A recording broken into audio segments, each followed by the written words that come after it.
waxaan shirkan jaraa'id maanta aan u qabanay colaadaha ka soo cusboonaaday deegaano ka mid ah dalkeena Soomaaliya gaar ahaan xadka u dhaxeeya Shabeellaha Dhexe iyo Hiiraan ama maamulka loo yaqaano Hirshabeelle walaalaha degan ee meeshaas dagaalada iyo colaadaha sukeeye ay ku dhex marayaan dadka isla dhashay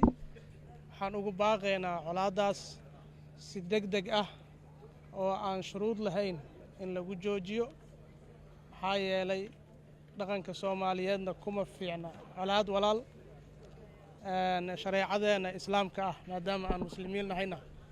waad ogtihiin dhiigga muslimka meesha uu yaalo in adduunyadan oo la rogmo ay ilaahay uga daran tahay hal qof oo muslim ah oo dhiiggiisa la daadiyo saa darteed walaalahaas waxaan leenahay dagaalka joojiya waxaan kaloon u baaqaynaa maamulka Hirshabeelle iyo odayaasha dhaqanka ee deegaanadaas ka soo jeeda in iyo dowladda federaalka gaar ahaan wasaaradda arrimaha gudaha federaalka iyo dib u heshiisiinta iyo guddiga qaran ee dib u heshiisiinta in colaadahaas si degdeg ah loogu baxo dagaalka socdana la joojiyo annaga ka xildhibaan ahaana aan diyaar u nahay in arrimahaas aan facilitate garayno garabkoodana aan istaagno horkacno la joogno geedaha hoostooda la fadhino si dadkaas Soomaaliyeed ee dhiigooda isku baxaya walaalaha ah dagaaladooda iyo colaadahooda ay u istaagaan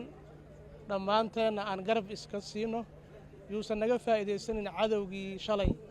laga xureeyay deegaanadaas ee khawaarijta ahaa oo fariimaha nagu soo dhacaaya badankood ay sheegayaan inay iyagu maalgelinayaan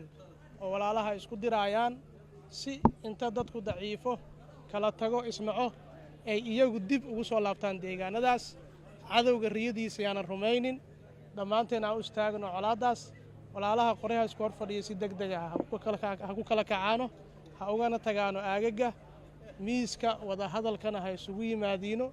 dadkana waa naga dhexeeyaa deegaankana waa naga dhexeeyaa waana na deeqaa deegaanka shalay dagaalka ma jirin maanta dagaalka socda ujeedkiisa waa naqaanaa khawaarijta ay ka leedahay aan u istaagno marka in dagaaladaas ay istaagaan si shuruud la'aana ha loo joojiyo aadaan u mahadsantiin assalaamu calaykum waraxmatullaahi wabarakatuh